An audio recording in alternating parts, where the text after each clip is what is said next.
Hey guys, and welcome to the Vidor Locksmith Show. That was supposed to be a 2-minute countdown, but I did it wrong, so it kind of went a little bit quicker than anticipated.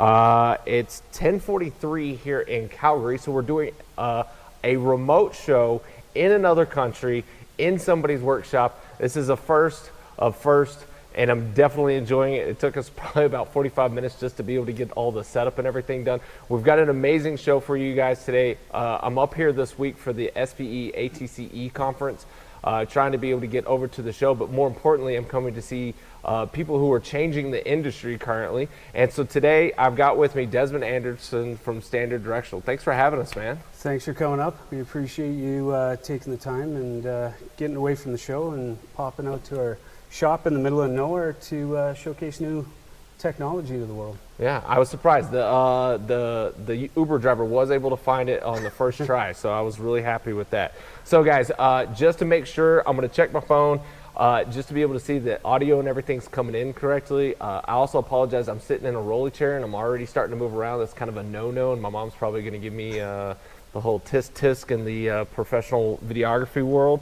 So give me just a second. I want to make sure that audio and everything's coming in. If anybody out there is watching that happens to have my cell phone number or whatnot, if you want to shoot me a text, go ahead. Better see some Tims on the table, ketchup chips at least. Dwayne's watching. Dwayne, I'm so sorry. We were supposed to send you a text message and tell you we were going live, but we told you 10:30 and we're only off by 15 minutes. So that's pretty good. All right. So I just got a text message from a drilling engineer away from the desk, but I'll watch later. Hope you enjoy Calgary. Okay, cool. So it sounds like everything's working. So if that's the case, then we can get on with the show. Perfect. And if you guys didn't notice this, we've actually got the brand new direct drive pulser here in the background. So if that becomes annoying, just stop watching. All right, guys. Well, nobody said anything about the audio yet, but at least nobody's saying that the audio's not working, which is usually what everybody says right away. So as per normal, we'll keep I'll keep the phone here set up on the computer so we can see any comments or questions that come in. Please let us know where you guys are. I'm in Calgary today, and for the rest of the week, we're going to actually go up to Banff. How do you say it? Banff? Banff, yeah. B-A-M? Like, I know how it's spelled, but Yeah. Is it with an N or an M? N. Banff. Banff. Banff. Yeah. Okay. I'm going to be going to Banff later this week with my girlfriend who's up here so nicely supporting me in my career. So I'm going to take her out there later this week. But for right now, we're here for SPE ATC and be able to see you guys. So on with it. Zach, finally, somebody said audio good. So excellent. We've got people watching. Guys, please feel free to share this. Let other people know about the amazing things we're doing here in the industry. Yeah. All right, enough of all of that. Desmond. Yes. Tell me, what drove you guys to be able to develop a new pulser? Because I know that that's a crowded marketplace, and it's something that we've had discussions about before, where people are like, "Oh, I've got a new pulser design," or there's a lot of stuff that's been out there for a long time. What really drove you guys to challenge that marketplace? Well, we saw it as an open marketplace. There's a lot of new people out there that are developing really good pulse systems. For us, it was the unique challenge of the lower end that seems to always be the Achilles heel. So once we mastered speed, the next natural question we were asked, reliability. We like EM for the speed and reliability. However, in certain formations, we don't get that reliability. So what can you do about it with the pulse system? Again, if you have a lower end, you're going to have problems. Eventually, it's unfortunate nature of the beast. So simply what we did was actually about 12 years ago, started conception of it. We went to master high speed, and not just being speedy, but being reliable at depths. We're over 30,000 feet with our high speed tools, which was also just a complement of how we were going to take it and revolutionize the pulsar. We've seen, rotary pulsars to new linear pulsars that are great designs, but unfortunately, at the end of the day, it's just like a carburetor in a car. The pistons are exposed as soon as you pour sand down there. everything stops. Mud systems are challenging, even Permian versus Canada. Our bottom end's not going to work perfectly down there. So we wanted to add reliability, and we wanted to add more of the remote operation, something that so people could actually focus on the surveys and the information coming up rather than troubleshooting the tool. Excellent. Now, having done 10 years of development, it's one of those things most of the time when somebody is a directional drilling company and they develop new technology, they tend to keep it in-house, but you guys have plans to be able to go, outside of standard with it, like how did that decision-making process kind of go for you guys? Well, that was kind of a mistake. I posted on LinkedIn because we had a lot of people asking about the direct drive, and there was kind of a little bit of a buzz about it in the industry. So we decided to post a couple videos, and 20, 30,000 hits later, we got a lot of inquiries. Is it going to be open to the public? Since our U.S. market is mainly rentals, we do some our own drilling down there. We thought, well, if there's that many people looking for a step change in the industry, we should probably open the product up and help the industry develop new things. We're seeing major advances in directional modules and sensor packs and decoding and just even survey correction stuff. So we wanted to be part of that and really took the hard part, the Achilles heel, and said, hey, how can we make this better? We needed to solve that problem for ourselves because we do cavern storage in unique wells that are far more challenging, where they want to pump a lot of beads or sands, silts, and LCM in there. So yeah, well, we've got I wouldn't really call that one a question, but somebody's asking, what's the discussion about today? This is, man, I'm gonna butcher your name. Last name is Dihingia. Dihingia? I'm not sure. Anyways, man, today's discussion is mainly about MWD and directional drilling. Also, it's whatever questions that you may have that you want to be able to ask Desmond. Obviously, nobody watches this show for me. People watch it for the guests. So if you've got any questions for him, or if you, for whatever reason, you may have one for me, I'll be more than happy to be able to answer them as well. So we can take this discussion anywhere you guys like, but feel free to let us know what you're thinking. Since you guys were able to, I guess, shed that responsibility of keeping just the technology in-house and be able to share it out there with everybody else, what would you say is y'all's number one priority then as far as being able to service the client with a new pulsar? I think our number one priority at the moment is further development of the tool. We want to make sure that when it's ready for the public, I mean, we could probably put it out now, but we're making discoveries every day. We don't want the equipment to be test equipment on everybody else's projects. We're also a directional drilling outfit, and last thing we want to say, hey, it's ready, and all of a sudden we find out there's some unique glitches that it works with this sensor pack or it doesn't work with that one. So what we're doing right now is talking to a lot of the newer companies, Erdos Miller, Key Drill, Neuralis, saying send us up your directional module because it is truly universal.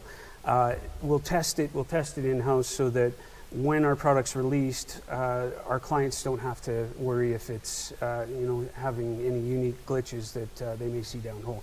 We want to work all of those out, make sure that they have a quality assurance of the product before they get it. So with the problem, or I should say, once this is released and it's out there and then you really have the problem, quote unquote, the problem solved of pulsars, how do you think that's going to change the directional drilling business? Because obviously the directional drilling business right now is in a flux. Yep. If we could have a industry or more competitive pulsars on the market, how do you think that's going to change the industry?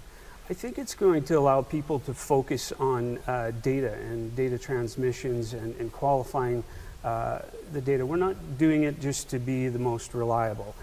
We want to see more of the remote operations come up. We want to see more reliable data come up. We want to make sure that you know, when these decoding systems are at their finest, we're complementing that. We didn't do it just to you know, make a better pulser. We had a bigger vision of adding better surface decoding software, better you know, combination of things. There's too many pieces of equipment on location that can be streamlined into one and verify better information. Yeah, a lot of silos there. I mean, you've got silos within the office of directional drilling reporting, MWD reporting, well planning, and how they're doing their stuff and sending it to the clients. And that's always something that's like boggled my mind of why there's not a better product that fits across all three categories. That's exactly it. You know, instead of MWD hand puts in his surveys here, directional drill puts in his surveys here, and then the well planner takes whoever surveys that they feel like, and then into the EDR system, into this system, into that system. Yeah, it's always boggled my mind. And then some 6-axis survey correction to oh yeah, and then there's another company involved too, as far as doing third-party survey work. And I always thought, you know, since we're a directional company and we're selling surveys, is essentially what we're doing. Why are we not making sure it's the most accurate information, you know, given at the moment? Why do we have to send it to another company to get it corrected? That all should be in that surface gear, and we've always, you know, I'm not the first person that's said that. I've listened to my peers. Why am I handing these surveys off to the directional hand? Why doesn't this do everything all at once? I think technology is finally catching up to the point where we can actually, you know, accomplish those goals, and then working with, you know, Gibson reports and other dynamic companies that are coming out, even your AccuScribe, seeing if we can add, you know, just parts to our surface gear that complements all these new technology to make directional drilling that much better and that much more efficient and affordable. I still see the industry kind of in its infancy. You know, stuff hasn't changed a lot since 1978. You know, you're starting to see more advancements of the things, but I think the industry is ready for big step changes. Do you think with some of these step changes that we'll actually be able to improve margins for the directional drilling companies? Like, do you think the pulsar in and of itself could help change the margins for the directional drilling company? Most definitely this one can. We do have a top mount version coming for this, but this pulsar itself is about as much to service as a typical tensor pilot, you know, any of the legacy linear pulsars to do it. So, you know, versus a rotary pulsar, you know, those can get costly. Margins in Canada, of course, have crashed. You know, it's all procurement driven, so they want it cheaper, better, faster. So I think that, you know, these big dual telemetry tools that are coming up, they're great. I mean, it's neat to see the innovations coming from them, but for smaller companies like myself, it's not affordable, it's not attainable. You still want to have that really high quality performance, but, you know, with shoestring budget, where we think we can provide that with more reliable tools, then you have at least a competitive advantage against some of the bigger companies, the Schlumbergers, the Halliburtons and stuff that, you know, they've got big wallets. So we want to kind of give those products that they have at an affordable price point. I think just taking out that lower end assembly, because that is a very costly assembly in itself, because there's a lot of moving parts, and a lot of subcomponents. There's parts that wear out that you have to be able to replace, and then it's the lower end is a wash point in general, regardless. And so there's a lot of consumables in that area. So with a pulsar that takes that whole area out, you know, like just the cost structure of that alone could help improve the margins or the cost structure as far as being able to run the MWD tool itself as a whole. So absolutely. And so I mean, even we'll put on, you know, a standard mule shoe. Ours is slightly different just for that, but it's, you know, everybody's got one, and ours is still plug and play with the rest of the industry. So what we're trying to do is think ahead. Again, when we designed it, we were thinking how much of the regular parts can we salvage? So when we do put out a tool, we don't want everybody to have to, you know, I need new UBHOs, I need you know, a lot of cost, new equipment to service it, I need a whole bunch of new stuff. So you're saving them $2,500, $3,500 on a lower end. We didn't want to add that cost somewhere else. We wanted to make sure that it was still affordable, and mainly because we designed it for ourselves. But again, going public with it, people are going to see the value in that.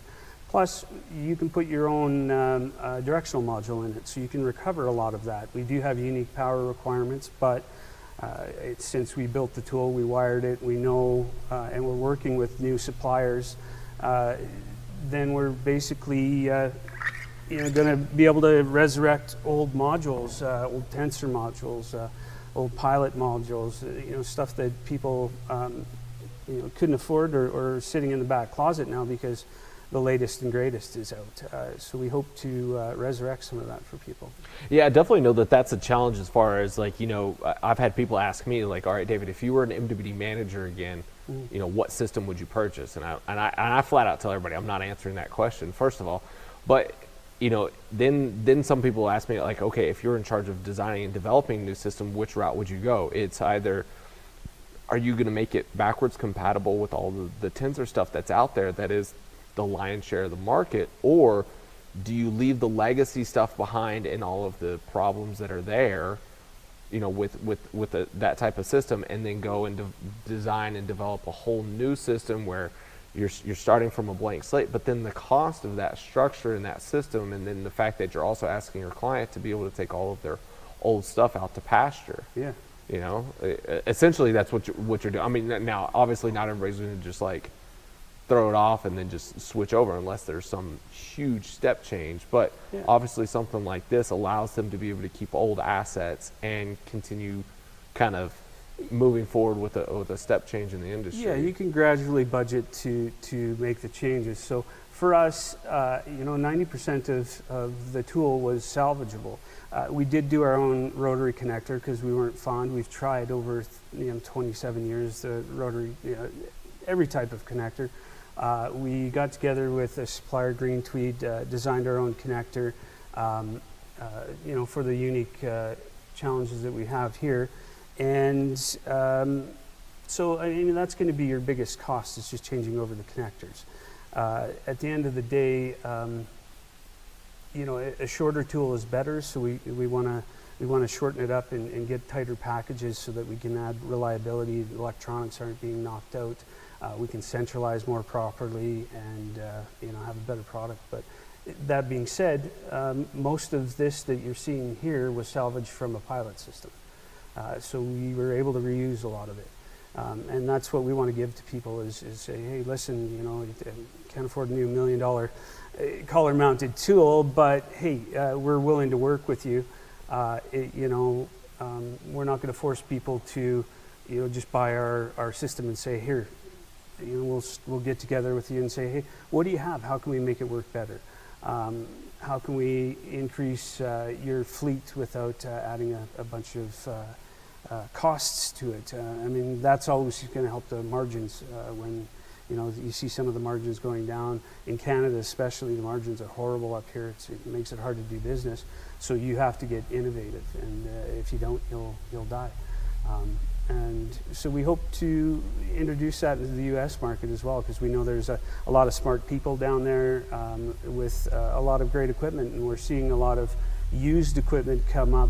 People are refurbishing it and getting it back out in the market because it was still good products. But again, with innovation, we're still at the cutting edge of the newer guys that are coming out with new stuff. So we're compatible on both ends, and that's what I think you need to be. What do you think are some of the things that directional companies should be doing right now as far as how the industry is moving forward? What do you think is that key thing that's going to allow people to continue to survive in the future? I think people need to take MWD a lot more serious. I see a lot of directional companies driven by directional drillers, and that's great, and respectfully so. But you see a lot of the maintenance and training and stuff get cut when margins get tight, and people go, "Oh, we'll just run it to failure." It's unfortunate because if the tool's not pulsing, we're not getting information. Nobody's making any hole. It's not worth it. So what we want to see is people put more into the maintenance. We want to see more companies out there help people with maintenance, because there's a lot of rental companies out, including ourselves, and who's maintaining this quality control. And that's. Well, I got a couple of questions actually Sure. that have come in here. So Jason King, I know Jason over at SMS. He says, I'm assuming the bottom end and pulsar are all built in together in that setup. Correct. This is a one piece. These holes here are just for compensation. This is actually a hydraulically driven tool. So we've got a patented sealing system through here that we got from a deep sea ocean BOP RAM provider. So basically what we did was made an electric version of a tool. So no fluid goes in to make this pulse. Excellent. So then Jason's asked a handful of questions. So Jason, Sure. thank you for engaging with us. We love here. questions. This is great. Do you still use standard poppet tips on the signal shaft? You can. If you notice here, ours is a little bit longer. What we've done, especially with direct drive, is you try, because we're based on electricity alone, what we had to do was customize some poppet tips. Orifices, as you can see, are standard.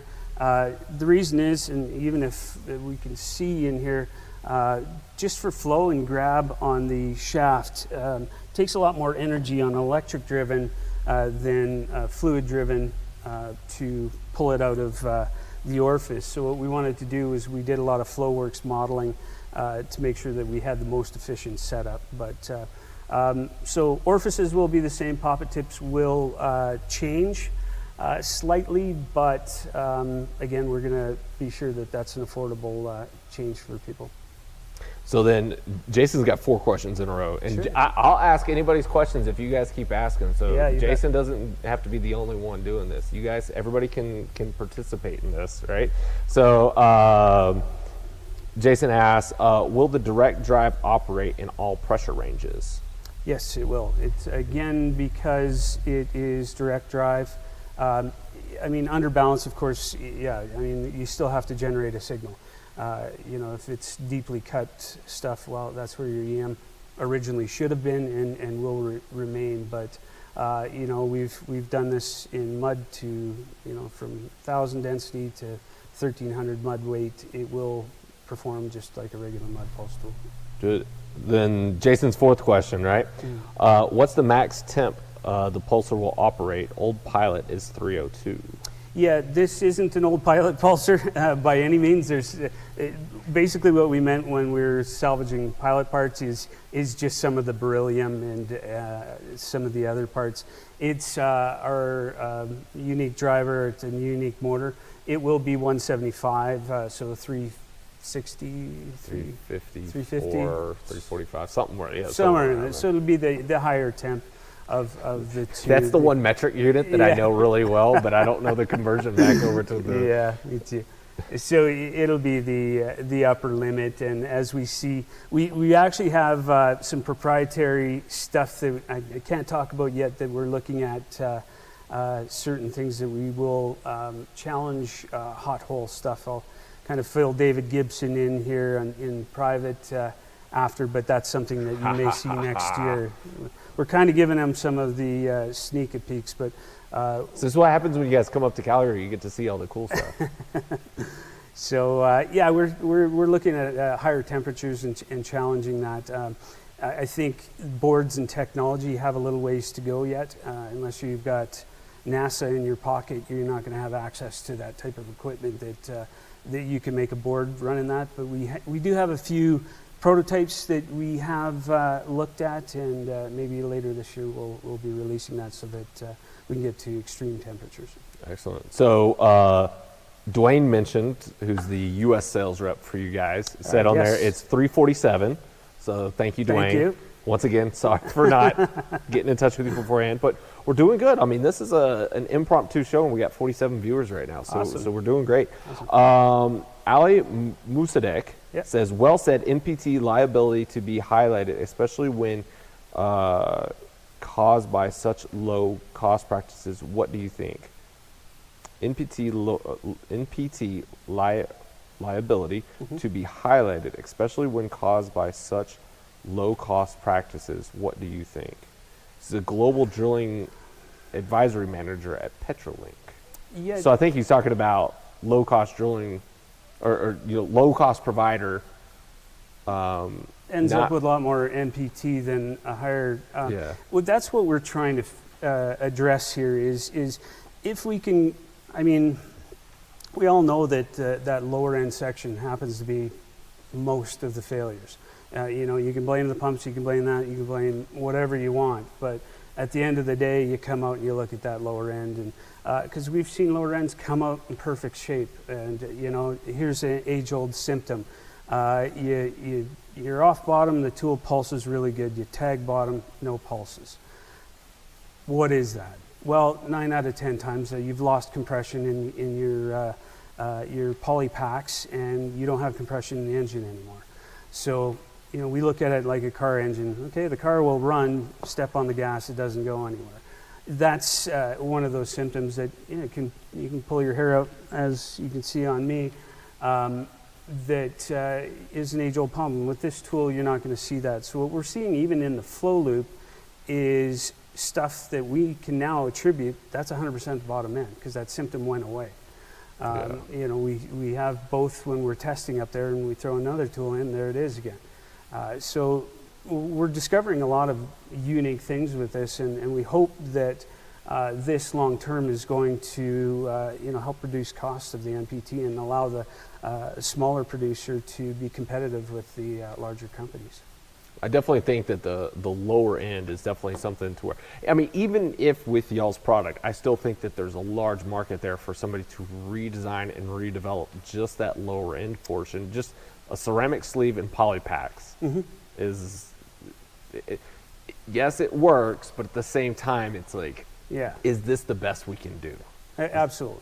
And rolled poly packs, I don't know how many times that's been a failure issue, or something just something little just gets in there. It's one of those things. It's a failure point to where just the littlest thing completely upsets it. And there has been some certain companies. Of course, we keep an eye on the industry, and some guys have done really well with the lower ends. Ours included.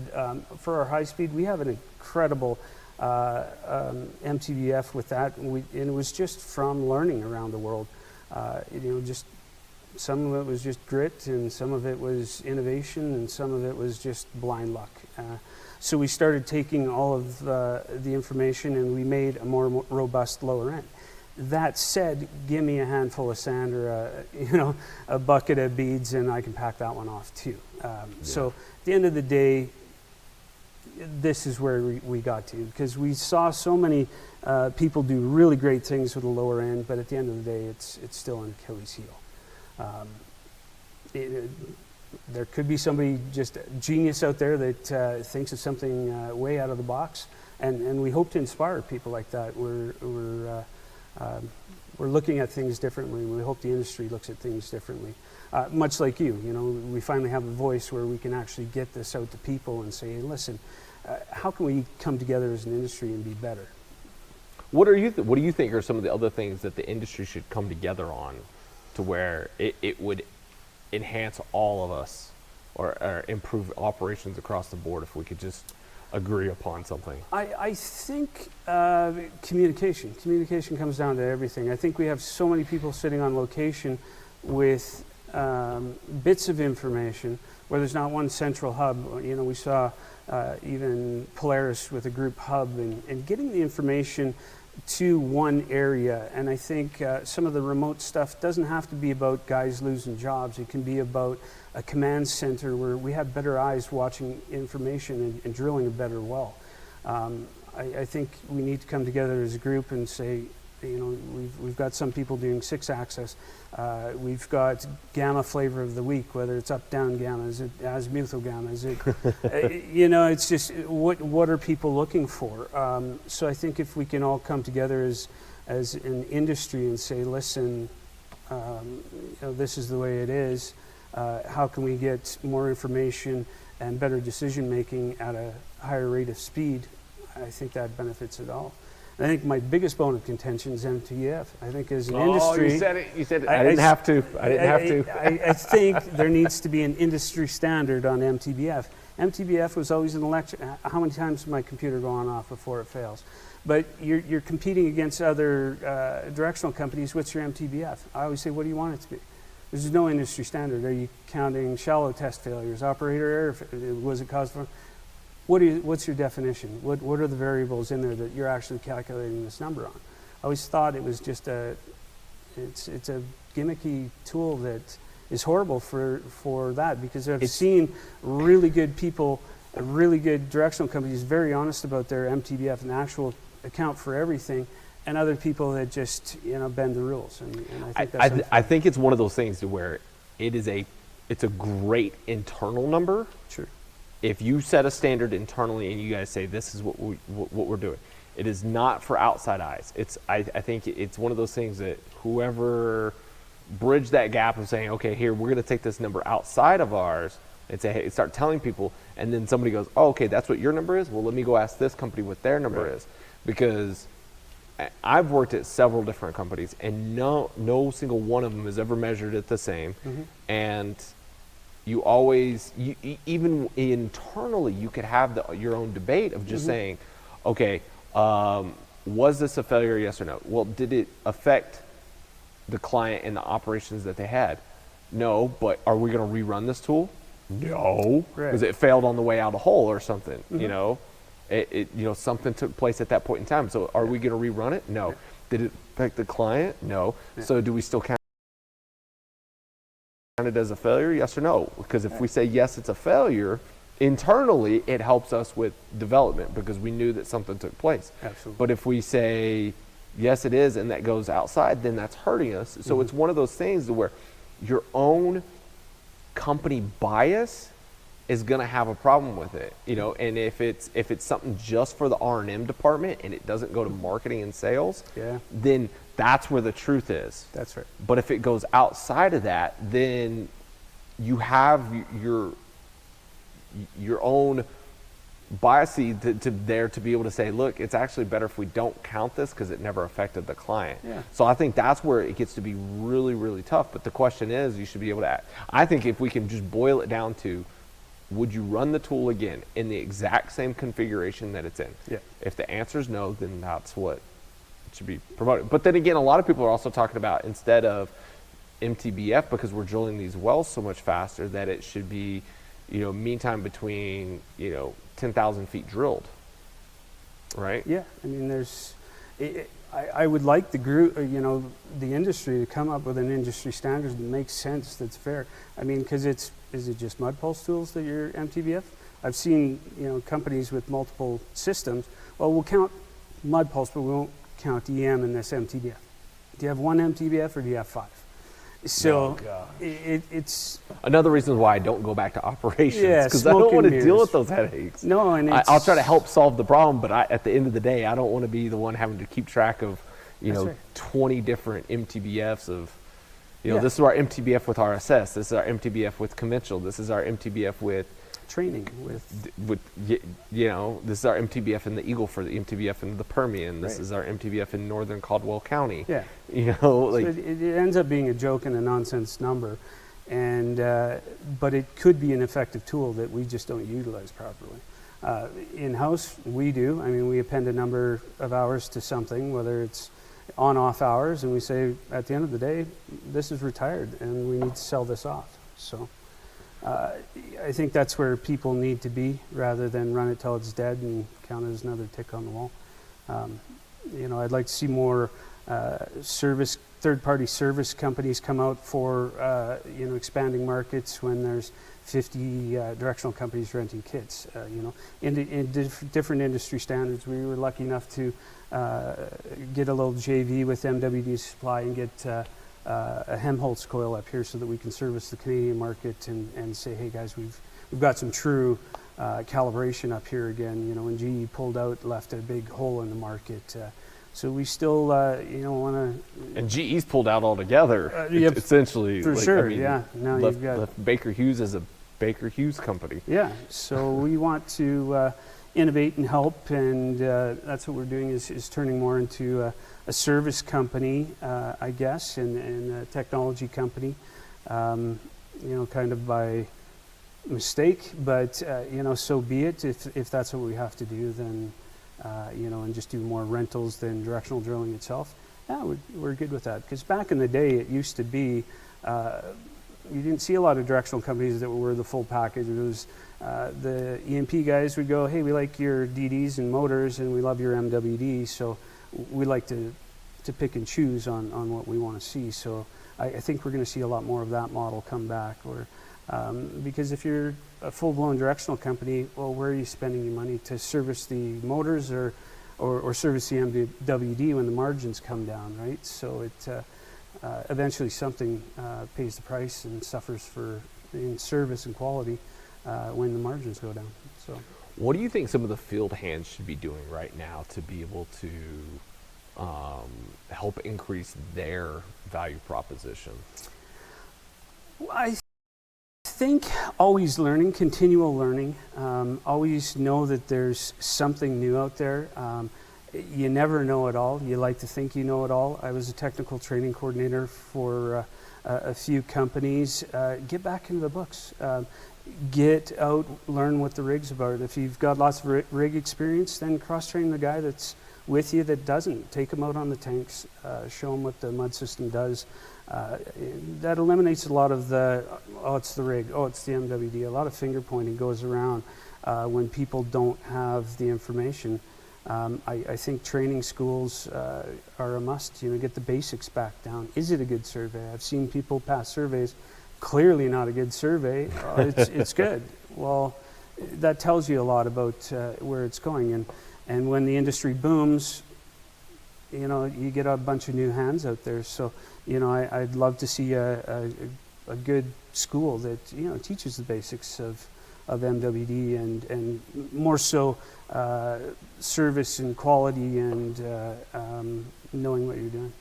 Yeah. I think communication between the DDs and MWDs, I think more of the alliances rather than the in-house bickering goes a long way. I mean, this tool sitting here was because I shut up and listen a lot.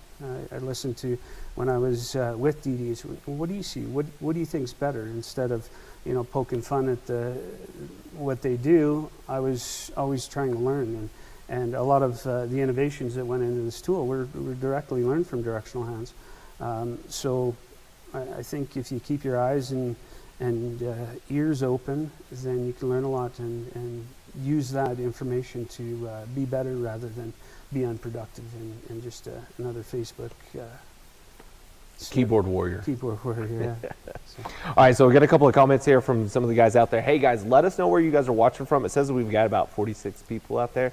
Awesome. Let us know. We're curious to be able to know where you guys are at and consuming this. Mm-hmm. Helps us out. Hit the little button down at the bottom. It just kind of helps us know that if LinkedIn says that there's a certain number of people watching, that they actually are. So, Allie, once again, true MTBF should be reviewed for progress delay, and not circulating hours for failure benchmarks. Progress delay and not circulating hours. Okay.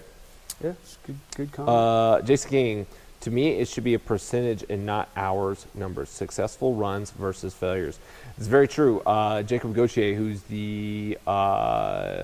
he's with BHP I guess BHPX, because they got bought out or whatever. Mm-hmm. He's a big fan of that number as well, Jason. So very good on you to be able to bring that one up. So, like I said, guys, let us know where you guys are watching from. We do appreciate it. So because you guys are a directional company and you guys are still hiring guys, when it comes to hiring a directional hand, because so the issue I want to address here is that I will see a lot online with guys that just say, hey, I'm a directional hand with 15 years experience. I want a job. And the way that I read that as I've got more experience than most everybody else in the industry, I should have a job over somebody who has 8 years experience. Obviously, there's a large fallacy to that statement in the fact that your years of experience are not always, just because it's a higher number, are more valuable than somebody else's. What ways do you think for directional drillers that are out there that are either looking for work or when work starts to come back? Anything in marketing is attitude. Are you humble? Just because I've got a heck of a lot of over 20 years experience too, doesn't mean I'm good at everything. It's always check that ego at the door. Make sure that you're always learning, that you're professional. I think one of our biggest things, sometimes when I take calls, because I'm a very personable owner, I'll take a call on a resume and I get, hey, you got any openings? What are you doing? It's professionalism. So I know if that guy's making a call to me, how's he treating our customer? It's all in professionalism and how you handle yourself. Again, resume and experience in the area, for sure. I mean, that trumps everything, but I think attitude and willing to check that ego at the door. Times are tough. You're not always going to make that high. Clean too, just to let y'all know. There's nothing above what I won't do. I think that's a true entrepreneur, and every individual consultant, MWD, company man out. You're professional, or do you want to look like you just crawled out of a ditch? It's all up to you, and I think attitude's everything. Yeah, I could rant on this topic for hours. So I'm saved. You hire me, and I'm like, you obviously did zero effing research about who I am and what I do. It was like it shows exactly who works at my company on LinkedIn. It's me and my cousin doing work. It's like, take the 5 seconds and do your research. Yeah. Like, and work hard. Work harder than the next guy. That's how you get your job. I mean, if you're just but that also goes in because a lot of people will hear that statement and they're like, all right, I'm going to work hard. Find out where the facility's at. Find out who all the people are that work there. Find out what their backgrounds are. Because for me, anytime I was looking for something, I would see, I was like, oh, okay, they've hired 6 guys from this previous company. Yeah. And it's like, okay, did they all work together or did they all have some sort of training that they went through that they're looking for? And it's like, oh, okay, hands that worked for this guy. That's right. And they know that these guys work well together. Just having that extra bit of information, I think, can help you in shaping that marketing pitch or that interview process when you walk in the door and be able to say, hey, look, like, I understand these are the guys you kind of hire. This is, I understand you guys all came from this company. I knew a couple of guys there. Being able to bridge some of those gaps goes from working hard into working smart and combining the two. Absolutely. So, absolutely. Like I said, I could rant on this one for hours because it's like the laziness. Because like everybody will be super boastful and ego and say, oh, I'm the hardest working guy. And it's like, okay, did you work hard on your resume? Yeah. No. Did you work hard on finding another job? No. You just made a singular post on a Facebook group to a whole bunch of other guys that are looking for jobs and you expected results. Yeah. And we see it all the time. I mean, here we get, again, with the market being so bleak up here, we get walk-ins, guys that are, hey, I'm willing to start at the bottom. I was here and done their homework and proper attitude and know, hey, you know what, we're not getting top dollar anymore, so I'm going to make this. Well, things have changed. You have to look at what's happening to the market and the environment you're in. Do your research, do your homework, and I think you're going to be a lot better off. You're a lot more appealing to an owner when you come in and I see a guy going, I'm willing to do anything. I need a job. I'll work my way up and I'll get there. And this is the research I've done on your company. I've got people that don't even know what we do. That, it's just, hey, can we have a job doing this? We're not a wireline company. It's that kind of thing, and that makes you think, what's this? Exactly, have they done their homework? Yeah, and I think that also goes into what you were saying as far as being able to continually educate and develop yourself. Because if your value proposition is changing in the industry, right? Like the VCR repairman doesn't get paid today what he used to. That's right. Right, like. There's a vast difference in that because there was demand at one point in time. Yeah. Maybe if there is demand, maybe he gets paid higher, but it's only because there's only 3 left, right? But there was definitely a goalie there that washed out a lot of people or something. So I think the same thing kind of happens with the directional drilling community or MWD or oil field services in general, is that your value and worth is not on a permanent linear scale.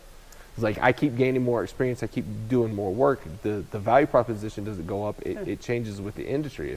If the industry's changing and going down, your value proposition as well also goes down. And you need to be cognizant of that. You need to be aware of that those changes take place. Because if you do walk in and somebody does like you, and then you throw down that I need $2,000 a day, well then, you know. And that's not always the problem, and you couldn't be more right. I think another big thing that people need to do, innovate, be different. What do you see? It's just like we're doing here. We're innovating. We're doing something unique to create a new niche.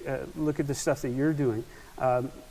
This was unheard of, but now it's, hey, you know what? There's great value in that, and how can I differentiate myself from the 10,000 other people that are out there? Not just because, hey, I see resumes come in every day, and I'm like, oh my God, look at the experience of this guy. But then I have 10 more. So who do you choose? You know, who's different? Well, this guy has directional driller, but hey, you know what? This is kind of what I see directional drilling as. And he sits down and explains to you and has some unique idea. Like, yeah, we are seeing too much information here. This is how we can be better, and this is how we can innovate and make the industry a better place. That attracts guys like me to go, I want a guy like that working. Because, you know, half the time when I was training guys, it was the new junior guy that walked in at the tool and looked and went, hey, you guys are doing this all wrong. This is way easier. So it's that fresh set of eyes that sometimes can change the world and change how we're doing things. And I think if people really want to be different and look outside the box, I think those are the guys who are going to have more opportunities. So tell me about this. One more thing. The other thing you guys have been innovating on are the non-explosive batteries. Tell me a little bit about this. Correct. We have teamed up with a company up here that's doing a CFX. It's a hybrid battery. Okay, under temperature, of course, you're going to explode. But what we're doing with them is we're kind of exclusive with them right now for the direct drive. And it's, while you're innovating, what else can be better? We know we have unique power requirements, so we're going to have to do a different battery, or we're going to have to look at that. So what are the problems with batteries? Well, they're volatile, they're explosive, you know, they're a dangerous thing on location. People have been killed. I've seen them do horrific things. How can we be better? How can we fit into a more environmentally friendly? Because, you know, the industry, we have to think that way. I have kids, you have kids. We don't all want to be disgusting and leave our kids with a planet. And lithium is, you know, unfortunately, it's one of those things. It's toxic waste at the end of it, and what do you do with it? So if we can eliminate some danger, use less of the volatile product, and get the same results, I think we should all be looking at that. You know, it's different parts and pieces. How can we direct drive is a little bit of a battery pig, so we're going to use more energy. Now, the reason we're not out on the market yet is we're still doing little step changes to do the efficiencies, flow modeling. How can we make this the best? You know, it's not like a Jeep with a Hemi in it, a box going down the road. The fuel efficiency is going to be horrible. If you streamline the car and you make it like a race car, and you look at every little piece to enhance performance, you don't need as much fuel. So that's what we're doing right now is just looking at efficiencies and reliability. So excellent. All right, guys, hammer off a couple of more questions. If you guys aren't going to ask any questions, then I think, well, how long have we been going here? Well, almost an hour now. So, guys, get in your questions. Let's hear it. Ali said, we have seen very good guys hired for best attitudes, hard workers, polite, and ready to learn, but no expertise and no experience, so we cannot get anything done properly. Just like the trend now, people looking for artificial intelligence without human intelligence. Excellent point, Ali. Thank you so much for watching. We do appreciate it. Mm-hmm. So one last thing here I want to be able to jump into. We've seen a lot of the Canadian directional drilling companies moving down to the market down in the U.S. Yeah. Obviously, that's because of the market kind of contracting here. For sure. What do you see is the challenges there for those companies that are making that move? Well, of course, area experience. Those directional drillers know that area inside and out. If you think it's all the same, well, it's not. MWDs, wow.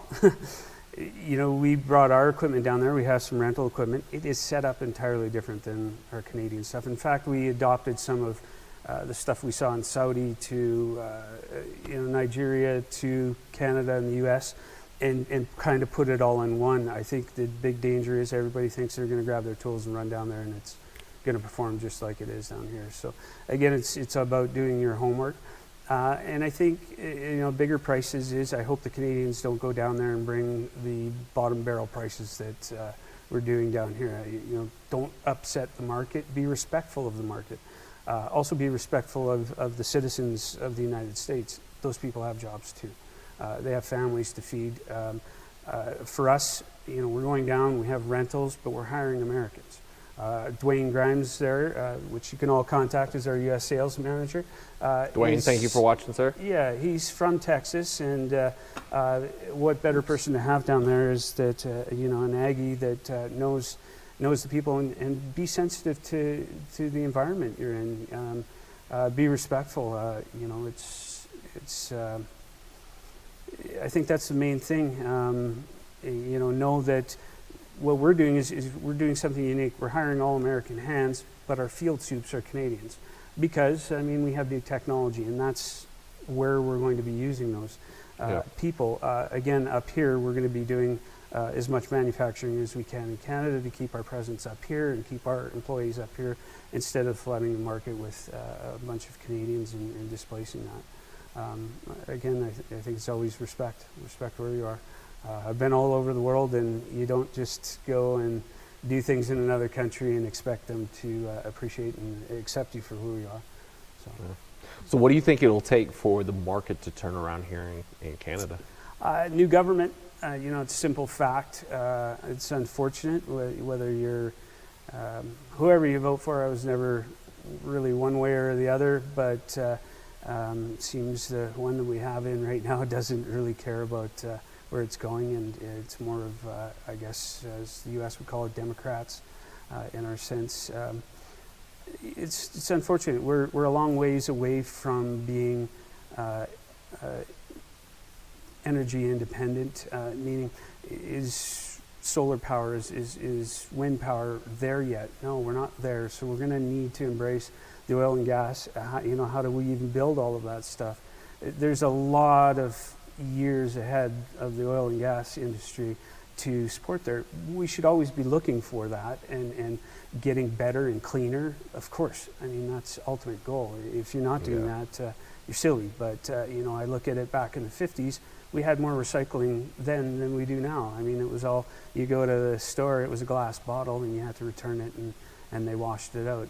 You went to a fast food place, they brought it out on a steel tray, all usable items, they took it back in and washed it. Now it's cups and this and that. So, you look at lithium, the Tesla cars, everybody goes, oh my God, we need that. Well, you need a coal-powered plant to give that electricity, and now you've got 400 pounds of toxic waste under your car.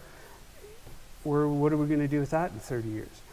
That's my big question to that industry is, we have lithium batteries in here. I need placards on front and back in the transportation of dangerous goods to even pull one of these batteries out of my shop, but Tesla cars run around with it every day. And people don't understand the hazards of it. One of these is equivalent to a stick of dynamite. You break it in half, throw it in water, and you got a crater. And you're going to put your kids and family in that? So is it always the best to look at that, and where are they going with it? Is it just different to be different, and hey, we appear greener, or we're actually greener? Yeah. I think we need to be very careful on what we classify as green.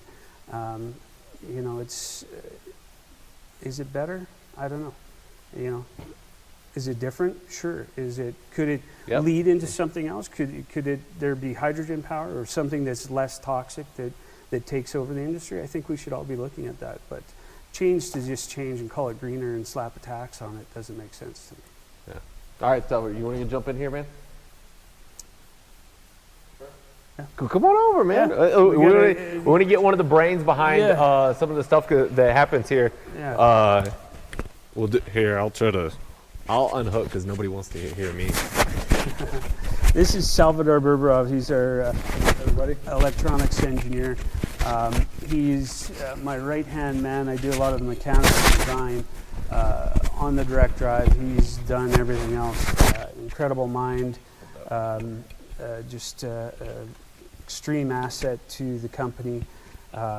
So if you have any technical questions on electrical and what we're doing with the direct drive and how it came to be, Sal can answer a lot of these questions. And we can do a little sneak peek here that we gave. This is our new top mount version of the direct drive, so that'll be coming out by request. Big day for us. We were issued our patent today for the direct drive. We've already got a patent on our high speed, so we've got a US-Canada patent on bottom mount and top mount direct drive. And we'll look forward to talking to a whole bunch of new customers and directional companies on what they would like to see with direct drive or what innovations they think are good or bad. So tell us this, how can people get a hold of you guys? On our website, and my actual personal cell phone, one of the few, is on there. You can contact me directly. I'm open day or night. It's Desmond at standarddirectional.com. I answer everything personally, unless I get overwhelmed. We're a small group here, but yeah, that's fine. We have no problem. I always liked it to come from the horse's mouth. Dwayne Grimes down in the U.S. Is our sales manager down there. He's also readily available to answer any of the questions that you have. Salvador and I always are quite willing to answer it. And if you get a hold of David Gibson, and he's welcome to pass on our information, and we'll be happy to help anybody out. So be sure to follow these guys on LinkedIn. Mm-hmm. Both of you guys have got profiles set up on there. Follow the business page as well. Yep. If you guys need to, if you can't find it and you want to get in touch with me and you're curious about getting a warm introduction, I can do that as well. I'm in Houston quite often, so I'll be down there again next week. Our website is undergoing a major development change to reflect more of what we're going to be doing. The new tools will all be on there. We'll keep you updated. We know our website's not where it needs to be, and doesn't reflect that we're going into manufacturing. So another good way to get a hold of us after we get it done. All right.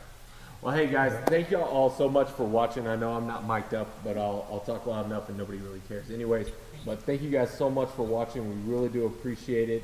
I'm actually going to be leaving here to go over to Cold Bore Technology, and I'm going to do a shoot with Brett Shell over there, talking about some of their smart pad completions technology that actually started off in the MWD space, and then pivoted, made a good pivot over towards the stuff that they're doing now, and really doing well. So guys, stay tuned. I'll have another show going on later today.